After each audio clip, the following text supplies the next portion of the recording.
Welcome to your own channel Agam Pathshala. I am प्रतिभा नागपाल और जो आज हम चैप्टर स्टार्ट कर रहे हैं वो चैप्टर है क्लास 10th का हिस्ट्री का the French revolution and the idea of nation. So let's start the chapter.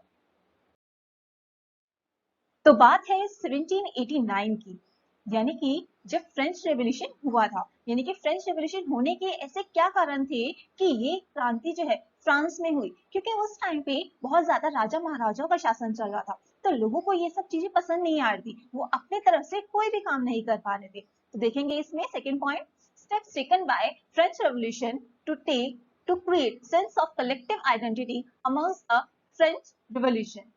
यानी कि फ्रेंच रेवोल्यूशन के दौरान कुछ ऐसे स्टेप उठाए गए जिससे कि फीलिंग ऑफ बिलोंगिंगनेस आई, यानी कि वो एक है, वो कलेक्टिव आइडेंटिटी है, ऐसे कुछ उन्होंने कदम उठाए फ्रेंच रेवोल्यूशन में। तो इसमें पहला दिया हुआ है power transfer from monarch to common people. जो पावर थी वहां की वो मोनार्क से ट्रांसफर हो गई थी कॉमन पीपल यानी आम आदमियों के बीच में आ गई थी।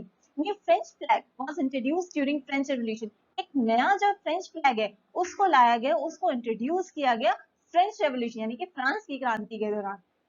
State general was elected and renamed national assembly, यानी कि स्टेट जनरल को भी जो है एक तरह से इलेक्ट किया गया और उसको नेशनल असेंबली का नाम दे दिया गया। New hymns compose and oaths taken, नई नई हाइम्स जो है कंपोज किए गए, न्यू पोएम्स कंपोज की गई। तो इससे क्या होता है कि फीलिंग ऑफ बिलोंगिंगनेस आती है, एक राष्ट्रवाद की भावना आती है कि हाँ हम सब एक हैं और हम जो एक क्रांति में पार्टिसिपेट कर रहे हैं, हम सब मिलकर ये कर रहे हैं काम। सेंट्रलाइज एडमिनिस्ट्रेशन सिस्टम, अब जो एडमिनिस्ट्रेशन सिस्टम था वो सेंट्रलाइज हो गया था। नेक्स्ट है internal custom duties and dues were abolish, क्योंकि उस टाइम पे जितने भी वहां टैक्सेस लगाए जा रहे थे, ज्यादा से ज्यादा टैक्सेस, अब और जो ड्यूज थे, ठीक है, उनको एबॉलिश कर दिया गया, उनको जो है बंद कर दिया गया। फ्रेंच बिकम कॉमन लैंग्वेज, अब जो फ्रांस थी वहां की कॉमन लैंग्वेज बन गई थी फ्रेंच। तो ये सारी जो हम देख रहे हैं बातें ये फ्रेंच रेवोल्यूशन में हुई थी। अब बात आती है नेपोलियन की। नेपोलियन ने वहां पे फ्रांस में जो है रूल किया था 1799 से 1815 तक, और इन्होंने जो है पूरी एब्सोल्यूट पावर यानी कि पूरी तरह से ये अपनी सत्ता में आ चुके थे 1799 में। जो नेपोलियन है ये फ्रांस में जब आए, यानी कि जब इन्होंने रूल करना स्टार्ट किया, तो इन्होंने जो है एक सिविल कोड भी लेकर आए थे, जो कि हम आगे पढ़ रहे हैं इसके बारे में। सिविल कोड 1804, और जिसको नेपोलियन कोड के नाम से भी जाना जाता है क्योंकि ये नेपोलियन ही लेके आए थे। तो इसमें कुछ बातें की गई हैं, जो इन्होंने बहुत अच्छी अच्छी बातें इसमें बताई गई हैं, देखेंगे। फर्स्ट पॉइंट दिया हुआ है इक्वालिटी बिफोर लॉ, यानी कि सभी लोग कानून की नजर में बराबर हैं, कोई भेदभाव नहीं होगा। नेक्स्ट है secure the right to property, अब सभी लोगों के पास अपनी प्रॉपर्टी रखने का अधिकार हो गया था जो पहले नहीं था।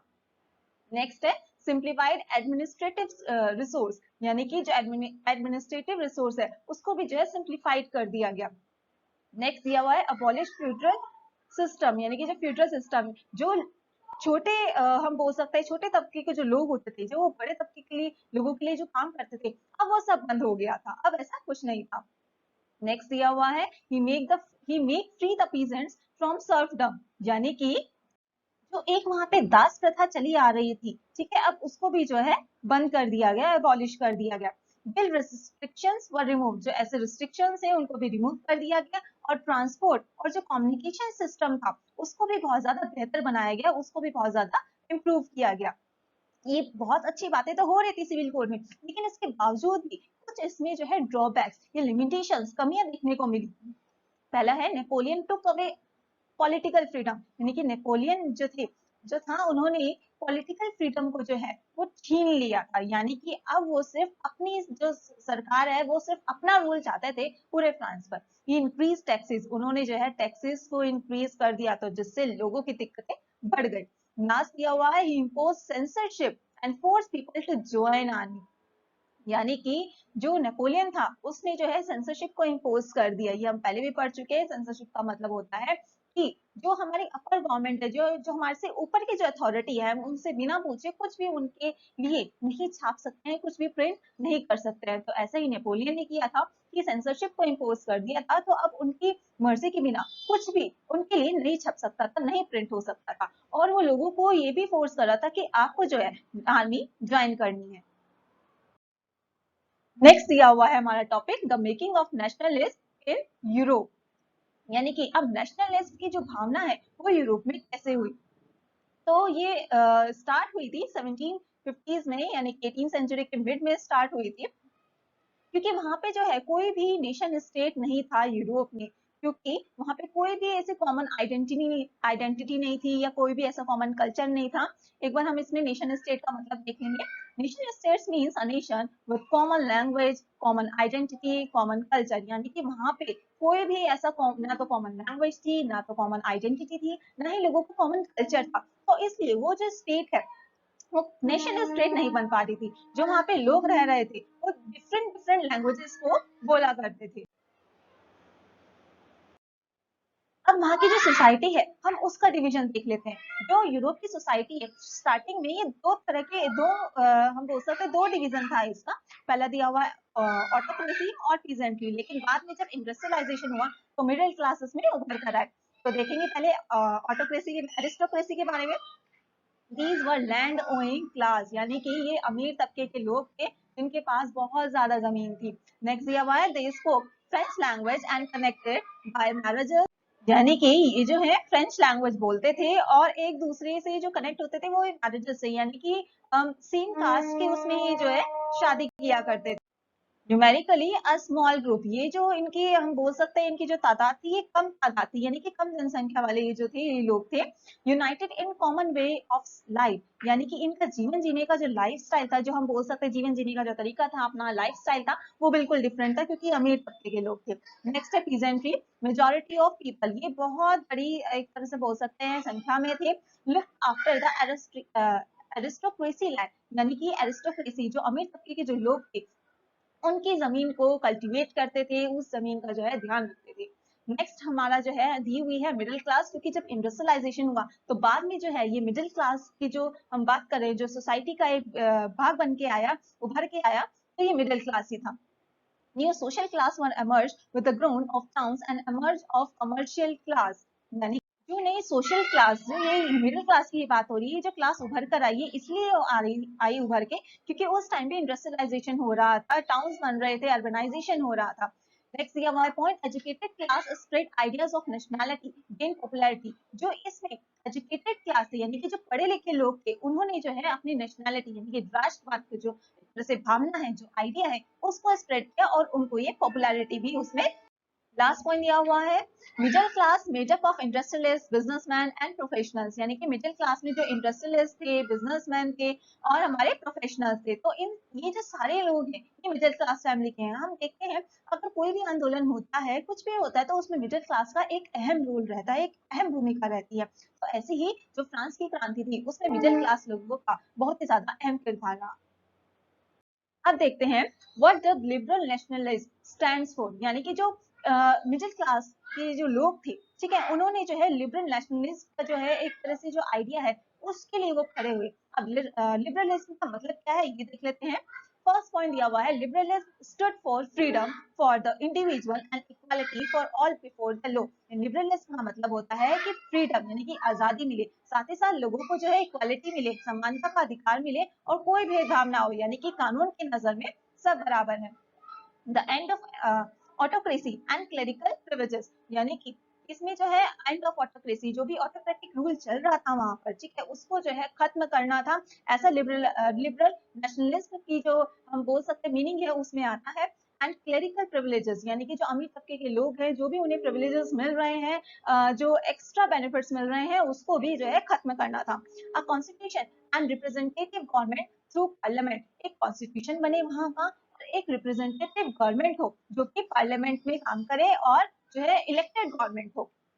लास्ट पॉइंट दिया हुआ है in the economic sphere liberalism stood for the freedom of markets and abolition of state imposed restrictions for the movement of goods and capital, यानी कि जो अगर हम इकोनॉमिक स्फीयर की बात करें, इकोनॉमी की बात करें, तो उसमें जो लिबरलिज्म का मतलब है, जो आजादी का मतलब है, वो किसमें दिया हुआ है कि freedom of markets and abolition of state, यानी स्टेट इम्पोज रिस्ट्रिक्शन, यानी कि जितने भी रेस्ट्रिक्शंस लगाई जा रही है वो चाहे टैक्सेस के रूप में हो या किसी भी तरह के उसमें हो, जिसमें कि मूवमेंट्स ऑफ गुड्स और जो कैपिटल है वो नहीं हो पा रहा है, तो उसको भी जो है वो एंड करना था।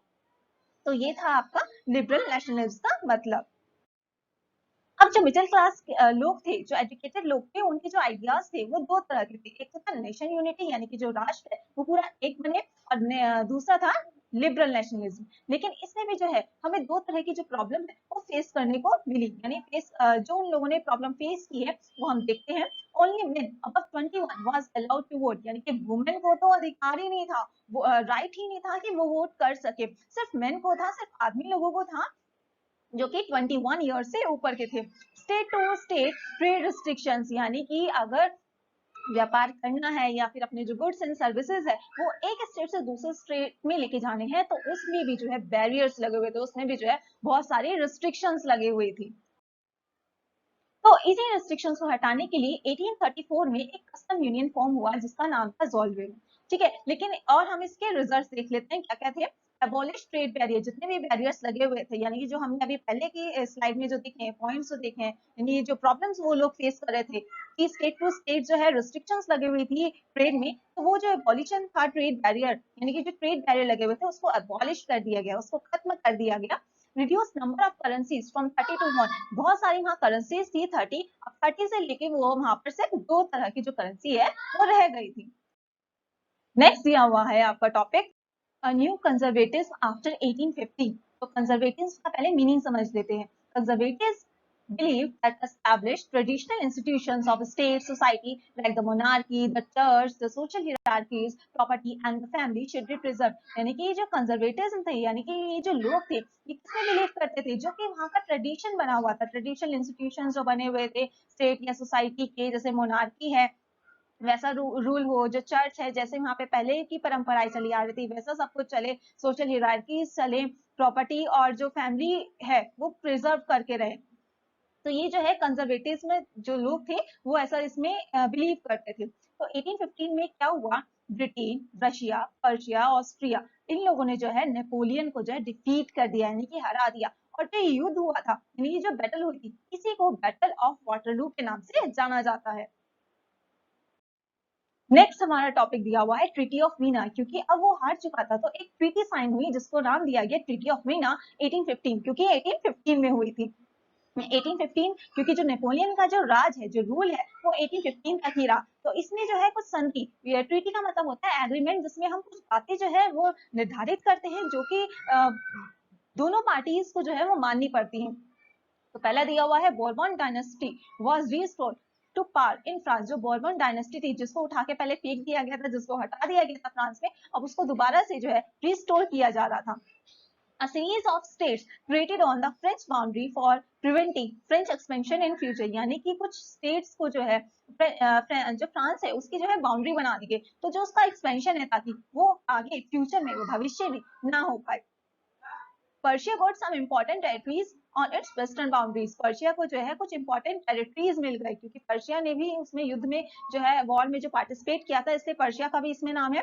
Austria got control over north Italy. Austria को क्या मिल गया, नॉर्थ इटली मिल गया। Russia got Poland. रशिया को पोलैंड मिल गया। लास्ट पॉइंट दिया हुआ है German confederation was left untouched when intention was to restore the monarchies that has been overthrown by Napoleon, यानी कि जो जर्मन कन्फेडरेशन था उसको बिल्कुल भी नहीं छुआ गया, और जो मेन इंटेंशन था वो क्या था कि मोनार्की को जो है वहां पे दोबारा रिस्टोर कर दिया जाए, जो कि पहले नेपोलियन के द्वारा उठा के फेंक दी गई थी, यानी कि पहले हटा दी गई थी।